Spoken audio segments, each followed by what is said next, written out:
3 runners, DMG, Weasel et Gentle, ont été engagés par Crystal Kind, une intelligence artificielle libre, pour sauver une jeune rappeuse, Aïda, plus connue sous le nom de scène Fatwa 44.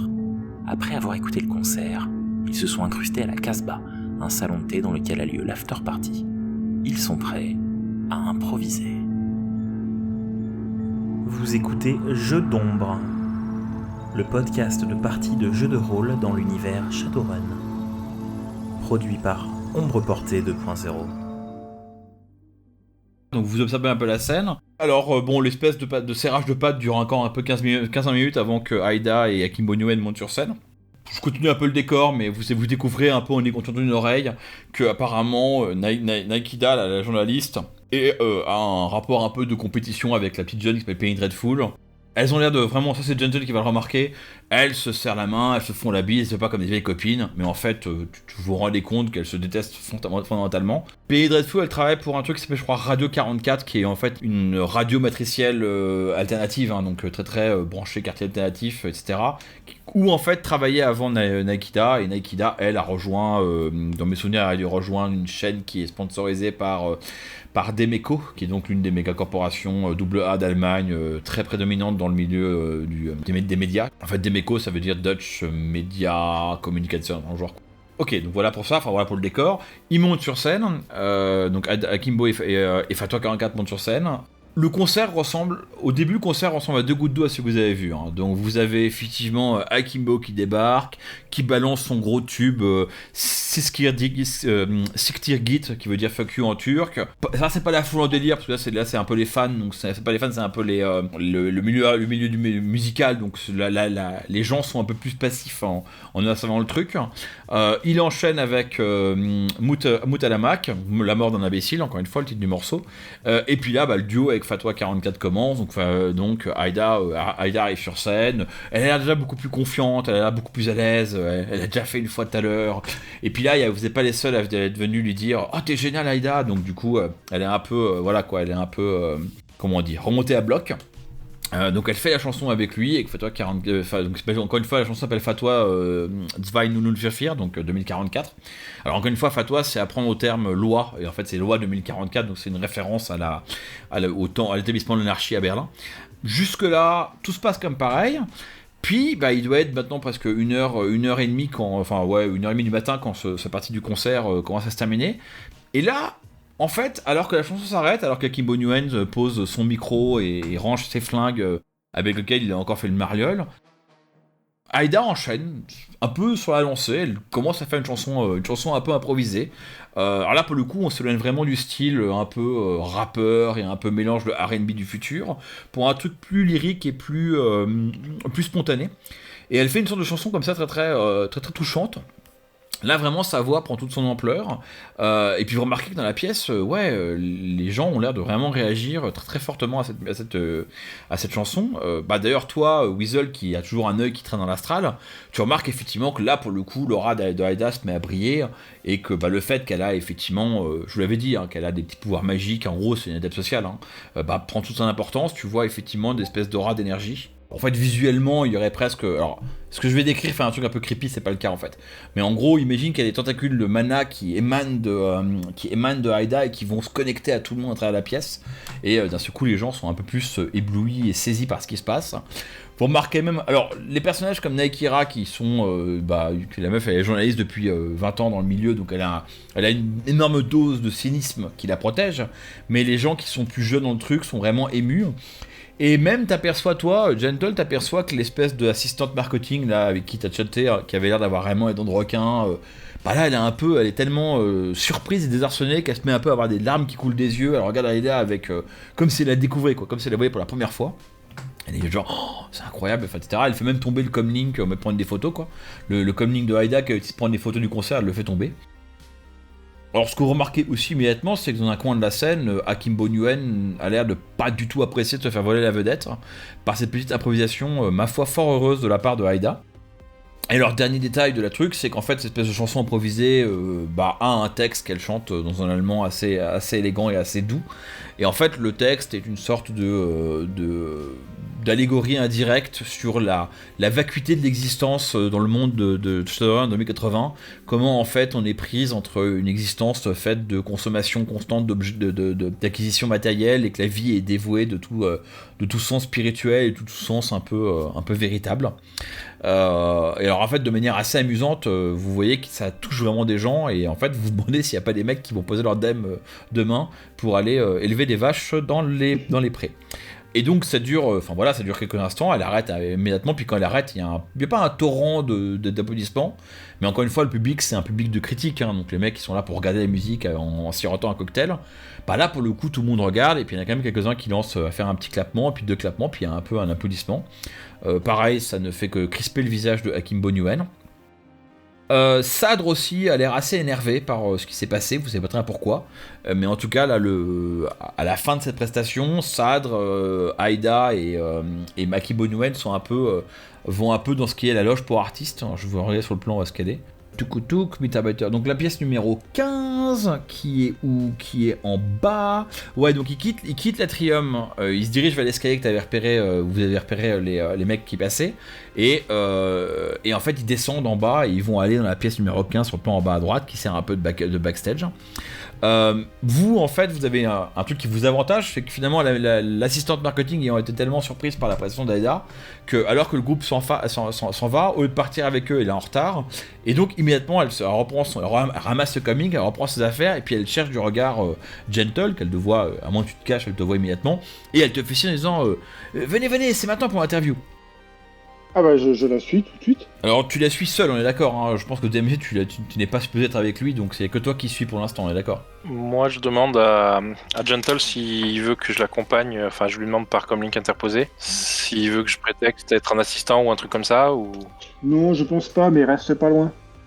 Ok, donc je les suis de loin. N'oublions pas que nous sommes 3 incapables de se battre, ou presque. Chacun un petit peu, mais bon, pas beaucoup à 3. On n'a pas fait d'équipe de runner pour le monde de Brood dans lequel vous vivez. Exactement. Donc du coup, vous glissez. En fait, toi tu peux rentrer dans la pièce numéro 15, dans le plan en bas au sous-sol, la pièce qui sert de backstage. Vous retrouvez un peu coincé à la porte, mais comme il y a pas mal de passages aussi au sous-sol, ça pose aucun problème pour vous de traîner un peu l'air de rien. Donc Gentle laisse ses deux amis de petite taille derrière lui et rentre à la suite de la jeune assistante marketing. Alors il rentre, mais pas pour très longtemps, parce que quand tu rentres, en fait, il y a Massoud et Akimbo qui sont en train de gueuler sur Aïda. En gros, le ton de la discussion, c'est vraiment ce qu'on appellerait du concours de beat à base de écoute, seule gamine, c'est moi le chef, tu chantes quand tu chantes, et quand je te chantais, pas autrement. Et Akimbo Nguyen qui acquiesce de bras en gueulant un peu sur elle aussi, un peu énervé. Enfin, c'est vraiment la remise en place très malvenue, on va dire, de la demoiselle. On comprend bien que Akimbo, ça l'a énervé de se faire voler la vedette, et que Sadr, il avait décidé que ce serait comme ça que ça se passerait pas autrement, et que du coup, il la remet à sa place. Aïda semble un peu effrayée, un petit peu les larmes à l'œil, elle comprend pas trop ce qui lui arrive. Et alors quand donc la porte s'ouvre, Sadr tourne hyper énervé en direction de l'assistante marketing.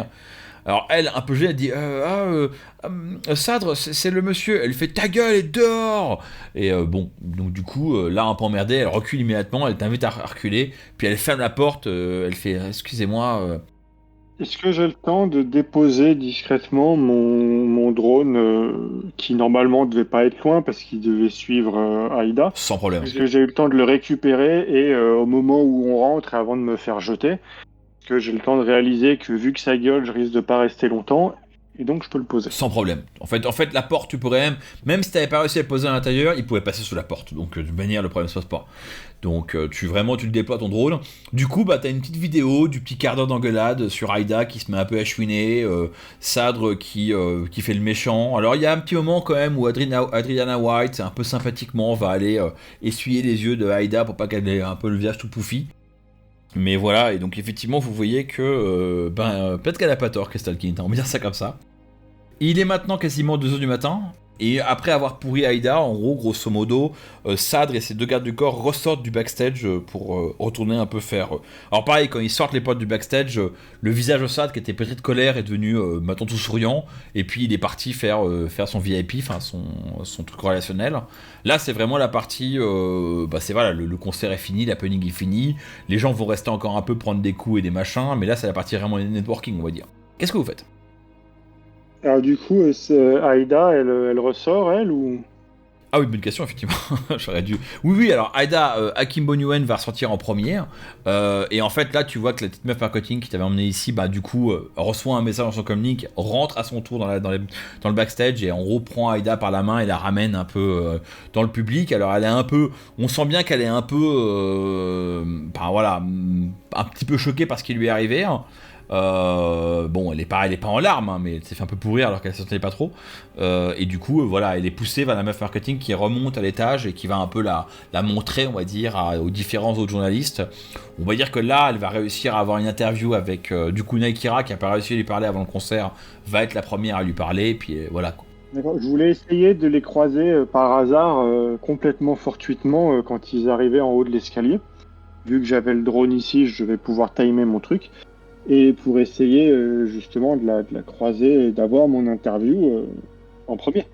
Alors sans aucun problème, alors ça sera un peu un effet comique, c'est-à-dire qu'en fait la caméra montre que Naikira attend gentiment dans la salle principale près de la porte et regarde les escaliers, elle on voit que Aïda remonte, là elle se prépare pour faire enfin son interview, et là, poum, apparaît de nulle part Gentle qui vraiment se place devant, 1 ou 2 mètres devant Naikira, qui intercepte des petites meufs du marketing de Ekirim et Aïda, et qui en gros, tu sors ton micro, on va dire, tu sors ton micro, c'est un comlink, hein, mais en gros tu fais ton interview, et puis il y a Naikira qui repart, qui se retourne super énervé à base de ils vont m'entendre chez Ekirim, à pas me laisser en passer une, et en fait tu peux, vous le voyez pas vous, mais on peut presque imaginer qu'elle est en train d'écrire sa diatribe envers Ekirim, et que du coup elle va régler ses comptes dans cette prochaine chronique. Alors, qu'est-ce que tu dis au petit duo quand tu les interromps ? Ah, voilà, enfin, je suis vraiment navré d'avoir interrompu la discussion avec Pod Manager. J'espérais tant pouvoir avoir une interview de vous pour mon magazine Street So Glamour. Je suis sur le point de lancer. Je pense vraiment vous avez tout ce qu'il faut pour percer non seulement auprès du public habituel d'Eikirim, mais aussi de façon beaucoup plus large. Et là, la chanson que vous venez de nous faire, on est la preuve éclatante. Est-ce que vous voudriez bien m'accorder quelques minutes pour pouvoir vous présenter à nos lecteurs ? Alors, juste pour qualifier encore une fois l'action, je propose de faire un test, pas de comédie. En fait, j'assume que ton baratin, tu le sors à la fille, mais la fille, t'as déjà fait ce succès, tu l'as dans la poche. Mais tu veux peut-être essayer de plaire à Aïda, quoi, de lui paraître rassurant ou sympathique. Donc je sais pas si t'as éventuellement une négociation, parce que ça va tomber là-dedans en fait, mais genre charisme plus négociation. Juste, il y a du monde autour, on est loin, non ? Alors j'assume que si j'ai bien compris, tu interceptes Aïda et son agente en haut de l'escalier, au rez-de-chaussée, donc au niveau des toilettes. Donc vous êtes coincés pour l'instant, vous êtes entre les portes qui vont aux toilettes, la porte qui va à la salle principale. Donc au bout du couloir, droit devant vous, vous avez toujours les 3 mecs du Djihad B, devant la porte, et celui qui est adossé à la porte qui mène à chez Aziz. Et il y a quelques allers-retours parce qu'il y a des gens qui vont aux toilettes, qui en sortent et qui en rentrent. Donc il n'y a pas des masses de monde, il y a beaucoup moins de monde que dans la salle principale, mais c'est pas non plus vide. Et les gardes du corps sont loin, White et Black and White là. Ah Black and White, ils sont là, on va dire que Massoud il est reparti dans la salle principale. Donc il est dans le 4, on va dire qu'il est dans le 4, on va terminer l'espèce de scénette que j'ai montré avant. Il est en train de discuter avec Naikira qui est venu le voir un peu énervé, et il essaie un peu de sauver les pots cassés, et il est en train de se dire que la petite agente que t'as tchatché va passer un sale quart d'heure, quoi. Est-ce que je peux discrètement lancer un petit sort du coup ? Je voudrais inspirer de la confiance à Aïda envers Gentle. Du coup ça me paraît très bien. Alors éventuellement, Carmody, ce que tu peux faire, tu peux quand même lancer ton test de charisme et négociation, juste pour voir si déjà en soi tu lui inspires quelque chose. Si mon sort marche, ça lui fait un +2 quoi. Donc voilà pour le lancement de sort. C'est plutôt bien réussi, hein. Si succès ça se passe plutôt bien, hein. Alors pareil, vite fait le drain éventuellement. Oui, c'est vrai. J'aime bien quand tu fais 6 succès pour le lancement de sort, mais que derrière Carmody qui lance 11 dés fait 2 succès. Ça, c'est un petit peu... Le drain, c'est le niveau de l'atout, c'est ça? C'est moche. Ouais, c'est moche, effectivement. C'est pas... Ouais. On a vu mieux. Mais bon, la bonne nouvelle quand même, c'est que la magie aidant un peu et le fait que Aida vienne se faire pourrir par les mecs de Ekirim, bah, alors juste pour information, apparemment t'as fait 1-1 avec ton test de drain, donc du coup bah tu prends, bah c'est quoi, c'est une case au drain du coup. C'est une case de dommages étourdissants. Voilà, ouais. Donc, t'es un peu fatigué. Elle est bien, il faut que j'arrête de l'oublier, elle est bien, ça très bien. Donc ouais, je disais donc, bon, bah quand même, tu lui parais relativement sympathique, et en fait, quand la petite assistante se retourne vers Aida, qui un peu à base de, elle lui lance des regards à base de, bon, tu viens de te faire pourrir, si t'as pas envie de parler avec lui, c'est pas grave, et elle fait un petit hochement de tête, genre oui, il est sympa l'elfe. Et alors, du coup là, elle se tourne et elle commence à regarder un peu où est-ce que vous pouvez y aller pour avoir un interview un peu assis, pour être un peu au calme, là vous êtes dans le couloir, etc. Est-ce que tu veux éventuellement là intervenir? Je sais pas si tu veux orienter, le dire je fais ça ici ou l'emmener ailleurs quoi. Profitant de la proximité de notre sortie envisagée, je balance un message sur le chat du JLB. Voilà, étant donné la localisation globale, si j'ai bien compris, du quartier, je leur envoie un petit message. Porte nord-est, les Némésides arrivent, ils ont pas envie de discuter. Ok, belle réutilisation d'un autre élément scénaristique. Alors juste pour ceux qui écoutent le podcast et qui n'auront pas eu la chance de faire ce scénario auquel tu fais référence, les Némésides sont une organisation de fauteurs de troubles que vous avez croisé dans un autre scénario. Et donc du coup, bah, effectivement, tu balances ça comme truc. Fais-moi, alors je pense qu'on va faire un test de hacking qui va être pas tellement le fait de pirater leur appareil, c'est pas dur ça. C'est de rendre le message crédible, de t'assurer que tout le monde le récupère, de éventuellement à la volée réécrire les messages du genre un mec qui dit ah mais t'es sûr? Bah en fait tu le réécris pour dire j'y vais, enfin tu vois, histoire de pas créer de doute. Vas-y fais-moi un test global de hacking pour un peu qualifier ça. Tu as fait 6 succès, donc je vais considérer que c'est une action normale, donc je vais faire une opposition de 8 dés, hein, donc on va voir si jamais ça se passe bien ou pas bien. Voilà, j'ai fait pour une fois j'ai pas fait 22 succès avec 8 dés, donc c'est bien, j'ai fait un hit, donc ça te laisse 5 succès de marge, donc c'est un très beau succès. Et effectivement, il y a une série de bips, alors que tu parles gentle avec, alors que tu essaies d'obtenir un interview et que Aida acquiesce, il y a une série de bips et il y a effectivement les deux mecs qui sont adossés à la porte, qui sortent leur carte, parce qu'ils ont un lecteur pour la carte, qui bipent la carte et qui sortent par la porte arrière. L'orque du coup, qui était adossé à la porte de chez Aziz, en fait veut les suivre, mais les mecs lui font un signe de non reste là et tout, et donc les portes se referment derrière eux, et l'orque lui se met devant la porte maintenant, enfin se retourne vers le couloir et se met dos à la porte, donc il est plus dos à la porte qui mène chez Aziz, mais il est dos à la porte à la suite de secours, et en gros vous êtes droit devant lui à 4-5 mètres. Et effectivement, vous voyez dans l'intérieur de la pièce, il y a aussi d'autres mecs qui s'agitent. Enfin, on voit plusieurs mecs du GHB qui essaient d'atteindre la sortie, qui essaient de voir ce qui se passe, quoi. Je dis, écoutez, alors, je joue l'aspect un peu paniqué de voir les gars qui courent. Je fais en sorte de protéger Aida, qu'elle se fasse pas bousculer par les deux brutes qui passent devant nous en courant. Et du coup, j'avise un petit peu autour de moi, et je remarque que finalement, dans ce bout de couloir-là, on sera relativement calme. Et donc, j'entraîne doucement Aida. C'est pas très glamour, c'est à côté de l'escalier, c'est entre les toilettes. Et je lui dis, écoutez, là, on arrivera à s'entendre parce que si on retourne dans cette salle où tout le monde va vous sauter dessus pour vous féliciter, on n'arrivera pas à discuter. Donc dites-moi, qu'est-ce que vous pouvez... Donc, je commence à discuter un petit peu avec elle. Pendant quelques instants, donc à peu près dans la zone qu'on voit sur le plan qui est entre l'escalier et entre les portes des toilettes, quoi. Voilà, en prétextant que on sera un petit peu au calme ici, que là-bas il y a trop de bruit, il y a trop de gens, on n'arrivera à rien. Et donc je commence doucement à dérouler mes questions, tout en envoyant. Et donc du coup elle fait quoi, l'attaché de presse? Alors oui, déjà, plusieurs choses, c'est qu'en fait, naturellement, quand tu commences à pousser dans ce couloir-là, vu qu'il y a des portes des toilettes, les différents portes de toilettes sont un peu toujours à s'ouvrir et à se fermer, assez naturellement, vous arrivez très près, en fait, de la porte qui mène chez Aziz, puisque c'est l'endroit où il y a moins de passage. En fait, à 1 mètre de vous, vous avez l'orque qui vous regarde à peine, L'attachée de presse, on va l'appeler comme ça, c'est bien, l'attachée de presse, elle suit un peu Aïda, et alors, elle est un peu, au début elle suit un peu, mais en fait elle sent pas inquiète de toi, quoi. Elle est un peu genre, ok, je vais faire l'interview, donc elle reste avec Aïda, elle sort son comlink, elle commence à répondre à des messages, tu vois qu'elle envoie un peu les messages à base de qu'est-ce qui se passe, pourquoi les mecs du JADB ils bougent, et du coup, bah, vous voyez, enfin, du coup, DMG a forcément la main sur le réseau de comlink, on va dire, de Ekirim, hein, parce que enfin, même là c'est pas méga sécurisé, mais effectivement le staff d'Ekirim se pose des questions, et donc en fait elle prête pas du tout attention à toi et Aïda, quoi. Ok. J'en profite moi pour ouvrir le comlink. Ouvrir le maglock. Alors, ouais. Je t'arrête parce que je pense que tu n'as pas compris un truc. Le maglock, c'est juste pour la porte de sortie de secours. La porte qui mène chez Aziz, c'est une barre en métal en fait, qui la bloque. Ah pardon, d'accord. Non, je pensais que le maglock était sur le... Oui, c'est pas grave. J'avais essayé de l'expliciter plus clairement, mais j'aurais dû réinsister. Et je voulais aussi dire, les deux mecs en fait qui étaient à la porte de secours sont passés par la porte de secours et sont allés dehors. Ils sont pas passés devant vous, hein, voilà, pour information. Et donc là, en fait, vous avez, voilà, vous avez Gentle et Aïda qui sont devant la porte chez Aziz, mais qui est bloquée par une barre en métal.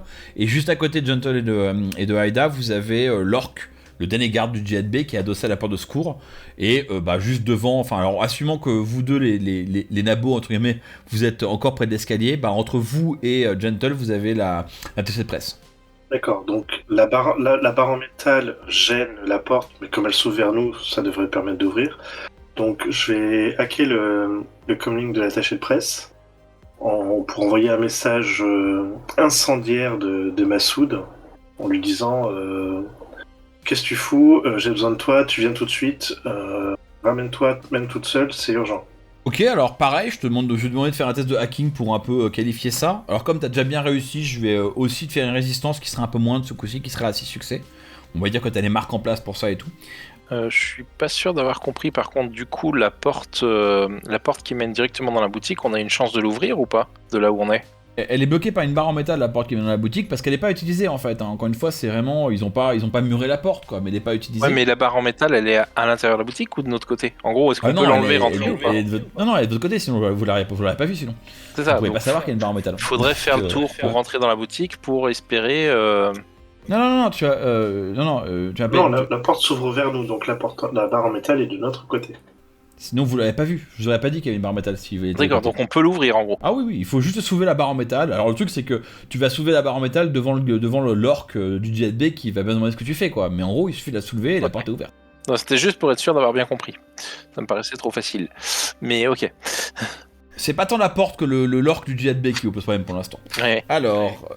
Donc 7 succès pour le hacking de Enkidu, 3 succès pour moi, donc ça fait 4 succès de marge, et effectivement, tu vois un petit bip, toi Gentle, de côté, tu vois qu'il y a un petit bip qui apparaît sur le comlink de l'assistance de presse, qui te regarde avec un air très gêné, elle lance un regard vers le mec du JADB, elle dit je dois aller voir Massoud, mais je vous laisse avec Aïda, hein, je reviens tout de suite. Puis elle part un peu avec un pas pressé.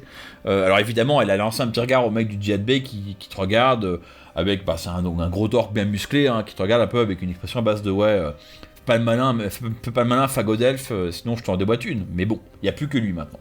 Ok, moi je lui fais un petit signe de tête intimidé et j'en profite pour continuer mon interview et en espérant que j'arrive à lui parler à voix basse en lui expliquant que je représente des intérêts qui auraient des plans de carrière intéressants pour elle et potentiellement moins sujet aux crises de nerfs d'un patron et complètement arriéré, quoi. Alors tout ça se passe assez vite, hein. Là t'es vraiment en train de commencer ton interview, tu murmures un peu ça dans l'oreille parce que vous avez très peu, ça va pas durer des heures votre diversion, hein, donc t'as pas le temps de faire une meilleure discussion avec elle. Tu commences à lui évoquer un peu genre oui, tu sais, tu t'es pas de travailler ici, d'autres personnes pourraient être intéressées par ton talent, d'ailleurs je connais des gens, etc. Alors elle est un peu déboussolée, encore une fois, faut imaginer que c'est une jeune orpheline qui était, il y a un mois, elle était dans un orphelinat, oublié du monde, et depuis, en gros, en très peu de temps, elle est devenue, on lui a dit, ouais, tu vas devenir une star, quoi, donc elle n'a pas eu tout des réflexes c'est pas l'employé corporatiste qui est habitué à dire, ah ok, une better offer, hop, je saute. Par contre, effectivement, toi, ce que tu remarques dans son regard, c'est qu'elle te regarde à base un peu surprise, mais pas à base de ah non je veux rester ici quoi, tu vois, enfin genre tu penses qu'effectivement en soi lui demander de s'enfuir avec vous n'est pas peine perdue. Le problème c'est que t'as pas forcément tout le temps, si vous voulez agir maintenant, si vous voulez profiter de diversion, t'as pas tout le temps que tu veux pour la convaincre de te suivre quoi. Ça suffira. Déjà, elle se débattra probablement un peu moins si d'un coup les choses s'accélèrent. Comme tu dis, on n'a pas le temps de faire mieux. Donc a priori, je maintiens toujours le sort pour qu'elle lui fasse un peu confiance. Ouais, ah oui. Est-ce que si je veux lancer un autre sort, ça me fait un malus? Alors il me semble que t'as pas le droit de lancer 2 sorts dans Anarchy, c'est une des limites qu'il y a. Tu lances un sort et l'autre le remplace. T'as pas le droit de faire 2 sorts à la fois, sans avoir au moins d'atout particulier. Arrête-moi, hein, Carmody, si j'ai de la merde, mais je crois que ça marche. De mémoire, il n'y a rien qui est précisé ni dans un sens ni dans l'autre. À l'usage, personnellement, je colle les moins 2 dés habituels de Shadowrun, mais je sais bien comme tu as envie. Ça va très bien. En fait, je me demande si c'est pas un truc de la version anglaise. Je me souviens de la version anglaise que j'avais lu ça, parce que moi j'ai lu malheureusement, j'ai commencé par l'anglaise, et j'aurais pas dû, parce que il y a plein de trucs qui me restent de l'anglaise. Ok, donc du coup, vas-y, t'as moins 2 au prochain sort, si tu veux faire un second sort. Ouais, ton esprit de l'eau peut faire un engloutissement sur le garde. L'engloutissement, ça va l'immobiliser. Il pourra plus respirer, ce qui moi me permettra d'intervenir au besoin avec l'Yamaha Pulsar pour finir de l'endormir et on pourra sortir sans trop de violence. Ouais, parce qu'il faut quand même pas oublier non plus que ce sera un esprit de l'eau mineur, hein, et qu'on parle d'un gros orc, hein, donc oui, il va. C'est ça, voilà. ça va le calmer un peu. Le Pulsar, ça devrait finir de le calmer. Parce que sinon, ce que je me demandais, c'était de le convaincre de partir, que ses copains avaient besoin d'aide, mais. Si tu penses que s'il y a plus de chance, vas-y. Le risque là, c'est que vous avez créé une fête de temps, mais vous avez pas beaucoup de temps, quoi. Donc le fait d'espérer le dégager, je t'envoie ça va être rapidement un message DMG. Est-ce que tu penses pouvoir l'assommer si je l'abîme un peu? S'il peut pas fuir, le Pulsar finira par l'endormir. Bon, du coup, je dis à mon esprit de lui lancer de l'engloutir. Ok, alors du coup ça va effectivement lancer, on va dire ça va lancer une scène de combat. Donc en fait, alors que tu faisais ton interview, l'air de rien, Gentle, soudainement il y a un esprit de l'eau qui apparaît derrière la tête de l'orc et qui commence, donc vraiment une sorte de geyser d'eau qui sort de nulle part et hop, qui commence à engloutir le visage de l'orc pour essayer de lui priver d'oxygène. Donc il va commencer à se débattre et c'est là que vous allez pouvoir enchaîner vos attaques. Alors l'orc étant normalement il a pris une drogue de combat, donc il aurait le droit d'agir au début de la narration, mais comme il est en gros pris à dépourvu par ce truc là, je lui enlève sa première action et je vous la passe à vous. Je vais donner comme ordre, je vais passer par ordre de proximité de l'orc, donc il va y avoir Gentle, ensuite ça sera toi Weasel et enfin DMG qui est plus loin au couloir. Donc vas-y Gentle, je te laisse faire ton action. Et donc au moment où je vois que l'orc commence à se faire engloutir, je me mets dos à lui, je soulève la barre et pas dos à lui en fait, je soulève la barre et je la balance dans sa direction et je fais passer Aïda par la porte. Ouais, je prends pas le temps de regarder. Et je lui dis c'est maintenant ou jamais. Et puis en fait, mon geste indique que c'est surtout maintenant, quoi. Ah, par contre, je croyais que tu voulais attaquer l'orc avec ton taser. En fait, non. En fait, tu libères la barre. Je vais déjà faire partir Aïda et en partant, je mettrai un coup de taser. Mais alors, du coup, l'équivalent anarchy le plus logique j'imagine, de donner un ordre, d'intimer un ordre à Aïda, ça va être négociation plus charisme, à moins que tu vois un meilleur truc. Il y a intimidation, mais j'ai aucun des deux, donc ce sera moi qui mets 8 de charisme. Il y a toujours mon sort aussi, hein. T'as avec le plus 2 du truc. Je le maintiens toujours. Avec 10, et je pense que mon processeur d'analyse empathique va pas spécialement m'aider là. Donc on va en rester. Un succès, ça va. Bon, là je vais craquer ma chance. J'en ai marre. Vas-y. J'en ai marre. Allez, c'est reparti. Eh ben c'est pas mieux, alors, ça veut pas. La bonne nouvelle c'est que moi je suis un MC sympa, quand genre la chance c'est satisfait remboursé, c'est à dire que si tu fais le même score que ce que t'as fait au début, tu gardes ton point de chance. Je veux dire, sinon c'est moche, donc voilà, tu récupères ton point de chance, quand tu relances et que tu fais le même score, c'est pas cool. Donc du coup un succès effectivement, ouais, le problème c'est pas qu'elle ne veut pas te suivre, c'est qu'en fait tout ça passe trop vite pour elle. Donc en fait tu jettes la barre, tu donnes un coup de pied, enfin tu ouvres la porte en grand devant elle en disant vas-y Aïda fonce, elle te regarde, elle regarde à l'intérieur de la boutique, t'as un fratras de tapis en tout genre, en fait elle comprend pas quoi, donc du coup voilà pour ton action. Weasel, toi qui es juste derrière, que fais-tu? Je vais tenter de lancer quand même mon sort, donc cette fois-ci l'éclair étourdissant sur l'orque. Ouais. Pour, je sais pas quand est-ce qu'on compte aussi l'attaque de l'esprit. Alors l'attaque, ouais, en fait, j'ai pas envie de me faire chier avec l'attaque de l'esprit. Je vais garder comme vous l'avez fait de dommage, et puis quand on arrivera à la fin du tour, on fera l'esprit, quoi. Comme ça, si vous l'assommez sans l'aide de l'esprit, ça sera plus facile à faire, quoi. Il a fait 2 hits, donc en fait, ça fait 2 hits qui passent, donc de mémoire, ça veut dire que tu lui fais 2 points de dommage, ça, enfin 2 cases de étourdissante, non? C'est 5 E normalement la valeur de dommage. Ah pardon, ouais. Et donc plus 2, 7 E tu lui fais. 5 et dont 2 qui passent l'armure. En fait tout passe l'armure, c'est un éclat mana en fait. Il n'y a pas d'armure contre les éclats mana. En fait, dans Anarchy, c'est un peu bizarre. C'est-à-dire que les premiers vont être dans l'armure et ceux que tu as grâce à tes succès passent directement. Ah ok, alors ça j'avais complètement zappé quand j'ai lu Anarchy. Ouais, c'est pas le meilleur truc. Ouais, c'est pas très naturel effectivement. Et en plus du coup il a 9 d'armure, hein, donc 9 moins 5 ça lui laisse 4 d'armure. Et il se prend 2 E du coup. Bah écoute, ça a bien marché, fait le drain, et puis donc on va passer la parole à Enkidu. Donc je m'avance d'un pas pressé vers la porte en sortant le pulsar et je lui mets une petite décharge avant qu'il ne puisse réagir. Vas-y, je t'invite à faire ton jet de dés. Alors du coup, moi par contre, je vais faire son esquive, mais je considère que comme il est englouti par un esprit, il a un malus à l'esquive, quoi. On va faire comme ça au moins pour ça. L'esquive, dans mes souvenirs, c'est agilité plus volonté. Ou logique, mais dans les deux cas c'est pareil pour lui. Donc... Logique plus agilité. Ouais. Ça, c'est pareil, dans son cas ça lui fait 4D, quoi. Es-tu satisfait de ton niveau de succès, Enkidu? Non, je vais prendre en effet un point d'anarchie. Ça fait déjà beaucoup mieux parce que du coup j'ai fait 0 hit, donc ça fait 4 hits de marge. Donc tu le touches sans aucun problème. Alors du coup là tes dommages pareil vont tomber intégralement. Ah non, parce que le taser, est-ce que ça a. Alors le taser c'est du 6E par défaut. Voilà, donc tu lui fais 10 E. Voilà, donc ça devrait aider à l'endormir. 10 E, déjà ça élimine les 4 points d'armure qui lui restent, et ça laisse 6 E qui viennent s'ajouter à ces 2 E, donc on arrive à 8 E, donc à 8 d'étourdissement. Donc effectivement il est bien fatigué mon pauvre orc, hein, il ne lui reste plus qu'une case, là il sait pas quelque chose qui lui est arrivé. Alors éventuellement si l'un de vous a les stats de l'esprit mineur de l'eau sous les mains, faites l'attaque de l'esprit mineur de l'eau.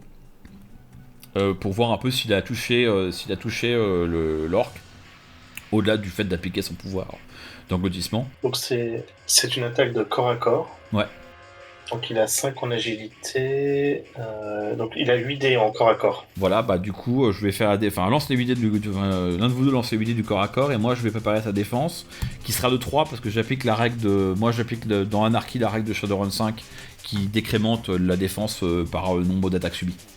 Donc à chaque fois que tu es attaqué par un nouveau mec, tu as encore moins de défense. Alors, 4 succès pour le petit esprit, moi j'ai fait 1 succès, donc effectivement il se prend, je pense qu'il se prend 3 hits plus la base de dommage de l'attaque de l'esprit. Bon, clairement il est assommé, hein. Je pense qu'on va pas faire, Alors normalement c'est agilité plus logique sa défense, donc je pense que c'est classique.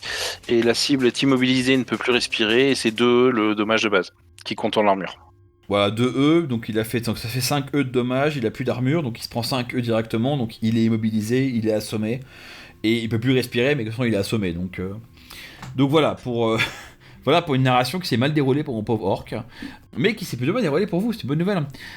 Donc du coup, la bonne nouvelle c'est qu'Aida a hésité, mais en fait comme la menace immédiate est pas apparente, vous avez l'occasion, quand on revient à Gentle, vous avez l'occasion de reprendre la situation en main de ce côté-là. Que fais-tu? Je lui dis t'avais pas l'air pressé, mais là il faut y aller parce que quand ils vont tous rappliquer, ça va faire mauvais. Et du coup, je l'accompagne, je passe ma main dans son dos pour la pousser gentiment mais fermement vers la porte. Ok, là en fait, comme tu vas gentiment, tout est gentle, elle se laisse un peu, elle se laisse faire en fait. Elle est encore un peu à se demander ce qui se passe, mais elle se laisse faire. Et du coup, vous rentrez dans la pièce, donc c'est vraiment chez Aegis, un marchand de tapis, hein, donc il y a plein de tapis partout en bordel. Il fait tout sombre, et effectivement, sort vraiment de l'ombre, hein, quasiment devant vous, sortent deux grands individus qui portent des espèces de djellabas, mais de couleur noire, qui en fait sortent pas, ils vous boudissent pas dessus évidemment, mais ils sortent de l'ombre de manière bien visible. Ils sont deux grands gaillards, hein, deux grands blacks. avec portant effectivement donc en plus de leur djellaba noir ils ont un pistolet dissimulé, ils ont l'air de pas mal aimer se battre au corps à corps, donc ils ont genre un bâton ou une arme de corps à corps, et ils apparaissent sans un mot, ils vous regardent, ils font un petit hochement de tête et ils font signe de les suivre, et immédiatement ils te mènent toi et Aïda, et puis derrière tes deux compagnons qui vont suivre, j'imagine, vers le fond de l'arrière-boutique. Alors toi Weasel, qu'est-ce que tu fais à ta narration de particulier? Je les garde de toute façon à vue. Je veux continuer de maintenir le sort pour l'instant de Aïda pour inspirer la confiance à. Mais je vais quand même jeter un œil. Je peux passer quand même en perception astrale. Oui, tu peux passer en perception astrale, ouais. Ça va pas perdre mon sort, je veux dire. Non, ça va pas de. Non. Donc je jette quand même un coup d'œil autour de nous, histoire qu'on se fasse pas prendre en traquenard comme d'hab, hein, je suis toujours très perspectif, donc je jette un œil de partout, j'essaye de voir s'il y a potentiellement d'autres personnes cachées derrière, vu que je savais que leur chef était potentiellement magique, que c'est un groupe magique, donc j'essaye de voir s'ils sont éveillés ou pas, les deux qui nous emmènent. Ouais. Et voilà. Alors eux sont pas éveillés, hein. Ils bougent bien, ils bougent vite, ils sont agiles, mais ils sont pas éveillés. Et donc astralement tu repères, donc te mettre un sort. Astralement il y a personne qui vous suit pour l'instant. Par contre vous êtes encore, il s'est écoulé depuis que vous avez commencé votre opération, il s'est écoulé 30 secondes, donc les gens n'ont pas encore le temps de réagir, quoi. Ah oui, dernier détail, je libère l'esprit aussi. Ok. Une fois une fois que leur casse-sommeil, tu peux le libérer, effectivement. Ok, donc il repart dans le plan astral. DMG, on t'écoute. Très bien, donc comme on est en mouvement, je fais une perception matricielle pour vérifier toutes les icônes qui risquent de bouger bientôt, pour pouvoir voir s'il jamais il y a un mouvement important vers nous. Et en parallèle, je lance un message sur le comcode de Crystal Kind pour la prévenir que la voix d'ange est avec nous et que les lions noirs nous accompagnent. Ok, alors dans l'ordre, tu repères un peu les icônes, alors que je vais vous décrire ce qui se passe avec les icônes maintenant, mais après j'aurai un petit peu en arrière s'il faut. Mais en gros, vous suivez les lions noirs dans l'arrière-boutique. De là, en fait, ils vous font descendre dans la cave, donc il y a une sorte d'accès souterrain où il y a encore plein de tapis qui sont rangés en vrac, qui est un peu le réassort de la boutique, et ils commencent à vous amener, à vous dire suivez-moi, puis à vous amener une sorte de couloir souterrain qui semble un peu passer sous la Casbah et aller un peu plus loin.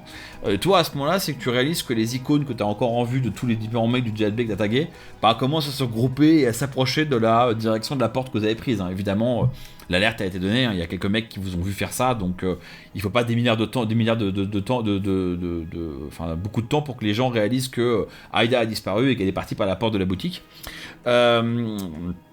Par contre, toi, t'envoies un message à Crystal King qui t'envoie l'équivalent Shadowrun 2080 d'un emoji de Crystal King qui est super contente, quoi, qui saute et qui fait youpi youpi, vite, emmenez-la auprès des lions noirs, ils ont un refuge pour elle, et quand vous y serez, j'aurai trouvé où envoyer Aïda pour la protéger. Bravo mes amis, vous êtes les meilleurs. Voilà. À peu près l'équivalent de ce qu'elle vous raconte. Donc pour l'instant, je vous repasse la narration, mais là vous suivez les deux mecs du Lion Noir dans un couloir obscur qui passe sous la Casbah, sachant que à peut-être 20 ou 30 mètres derrière vous, les mecs du JB commencent à se ruer dans la boutique de chez Aziz. Gentle. Ok, donc bon, j'avais pris la peine de saluer les deux gars des Lions Noirs et de leur dire tout mon plaisir de les trouver ici. Et donc, comme je t'ai indiqué, j'ai donné l'ordre à mes deux drones de retourner par leurs propres moyens jusqu'à la voiture. Et je suis Crystal Kind, Aïda, et donc les Lions Noirs, et je fais en sorte de la rassurer au besoin. J'ai dégainé mon taser, et puis voilà. Ok, Weasel, est-ce que tu veux faire quelque chose pendant cette narration ? Moi, comme je dis, je continue d'observer, voir s'il y a d'autres personnes derrière nous ou autres. Et voilà. Enfin, je sais pas si je vois rien d'autre, je continue à suivre normalement. En fait, tu sais par ma narration qu'il y a des mecs qui vont débarquer bientôt, qui vont vous courir après, quoi. Donc vous avez le couloir est un peu long, donc il doit faire un couloir un peu. Oui, non, obscur, je pensais des mecs des lions noirs ou autres dans la boutique, quoi. Non, il y a que deux lions noirs avec vous, hein. Ils sont avec vous. Oui, non, mais voilà, je veux dire, je vérifie qu'il n'y en ait pas d'autres qui apparaissent ou autres. Ouais. J'essaye de voir, et effectivement, j'ai compris qu'on allait se faire poursuivre, mais bon, de toute façon, pour l'instant, je peux pas faire grand chose. Ok. Donc tu peux pas arriver à lancer un sort si tu vois un mec apparaître, mais rien de plus. Ok. Ouais, voilà, rien de plus. Bah, je préfère garder pour l'instant la confiance de Aida envers Gentle. Ok. Donc je maintiens toujours le sort. Quoi. Ok, nickel.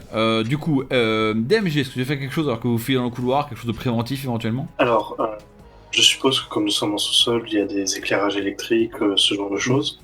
Ouais, pas très fort et pas très bien installé, mais oui, il y en a. Voilà, donc en fait, une fois qu'on a assez avancé, derrière nous, je grille tout ce que je peux pour ralentir nos poursuivants quand ils seront dans les tunnels. Ouais, ok, c'est classe.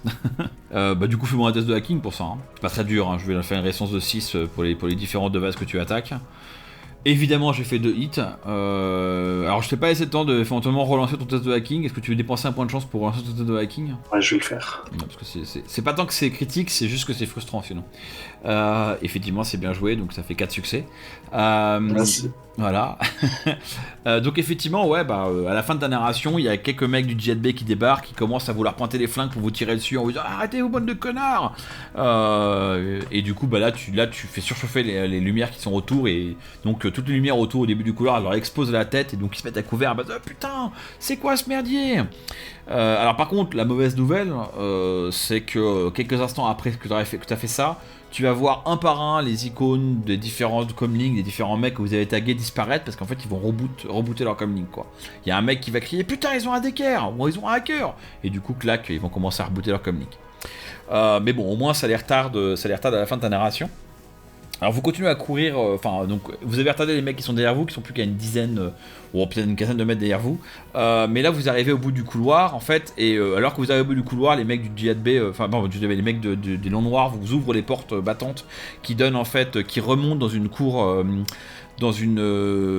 Cour intérieure, et en fait ils commencent à cartonner un peu en direction des mecs du JB pour les rentrer, tout en fermant la porte derrière vous, et ils vous font signe là par-dessus le mur, et en fait vous arrivez effectivement dans la cour intérieure où vous êtes, il y a un mur qui mène à un jardin, donc il vous dit sautez par-dessus le mur, donc vous commencez à sauter par-dessus le mur. Je vais vous épargner les jets de dés, hein. C'est pas très très dur, hein, même si vous n'êtes pas des grands athlètes. Ah remarque, non, on a quand même 2 nains, donc je vais être moche avec les nains. Les nains ils vont devoir faire un test d'athlétisme, hein, parce que c'est pas facile. J'assume que Gentle va aider Aida à monter, donc ça sera pas trop un problème. Je fais la courte échelle à Aida, et s'il faut, je fais la courte échelle aux nains. C'est moche. Allez, je vais laisser les nains faire leur test d'athlétisme pour voir un peu comment ça se passe. Donc acrobatie, c'est ça? Ouais, acrobatie, ouais. C'est agilité la carac? Ouais, c'est agilité, ouais. Du coup, ça serait une base d'agilité. Le but n'est pas forcément de faire 20 000 hits, mais ça serait marrant de faire un échec critique à ce moment-là, quoi. Ouais. Un succès, 3 succès, c'est largement suffisant, donc effectivement, alors oui, DMG s'en tire un peu moins bien que Weasel, mais vous arrivez vite à monter le truc. Alors évidemment, les Longs Noirs, eux, par contre, ils bondissent ça comme si la barrière n'était pas là. Gentle, t'as pas trop de mal. Vous arrivez vite de l'autre côté de la barrière, alors que la porte que vient de fermer les Longs Noirs en fait commence à être tapée très fort, parce que les mecs du JB viennent donner des coups dans la porte pour essayer de l'ouvrir. Ils ont mis un truc pour la bloquer, hein. Ils ont mis des caisses, ils avaient prévu le plan d'évasion, donc ils ont mis un truc pour bloquer la porte. Là ils vous font signe, ils vous pointent. Alors vous êtes arrivé dans un petit jardin qui est donc une cour intérieure de plusieurs immeubles, typique, hein, à Berlin, vous avez beaucoup de cours intérieures comme ça. Et souvent les jardins sont séparés par des petits murets comme ça, ou des barrières. Ouais, on peut les renommer les longs bondissants, effectivement. Donc vous êtes dans le petit jardin, en fait, et là, à votre grande surprise, vous pensiez un peu qu'ils allaient vous emmener peut-être par une autre porte pour sortir. Non, ils foncent droit sur la gauche, et ils descendent un escalier, et en fait, ils ouvrent une porte qui était déjà ouverte, qui mène à une autre cave, et ils disent « Suivez-nous » et tout, et là, vous courez derrière eux, vous rentrez dans une autre cave, et vous passez ensuite, là, l'autre cave, vous pouvez traverser quasiment 2 blocs de maisons entiers vers l'ouest. Donc vous vous rendez compte avec un minimum d'orientation que vous êtes en train de quitter en fait le Kartalabad par les sous-sols.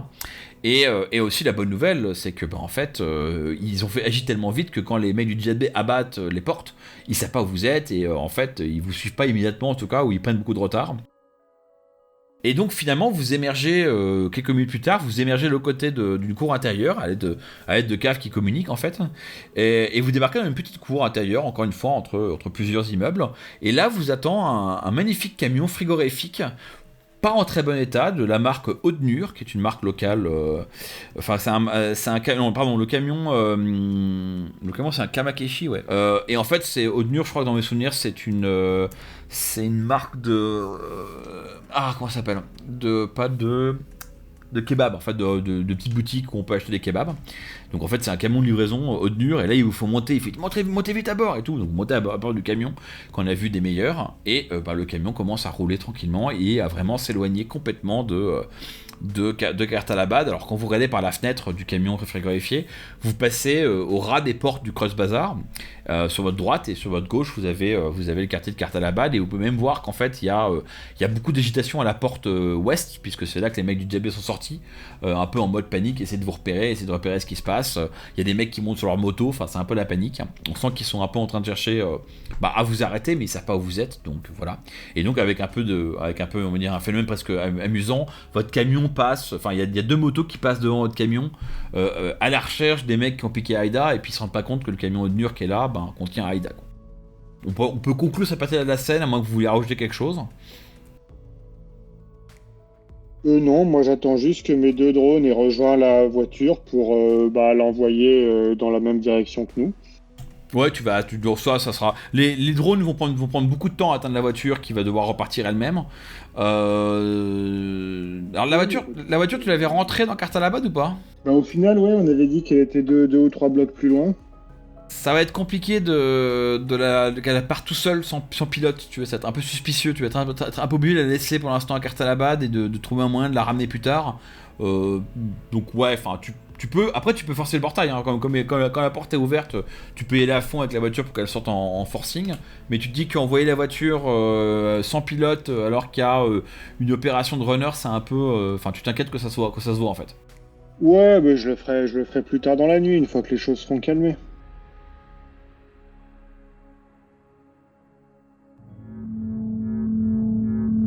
Vous avez écouté Jeux d'ombre, un podcast produit par Ombre Portée 2.0. Retrouvez-nous sur shadowrun-jdr.fr. À bientôt, les chummers.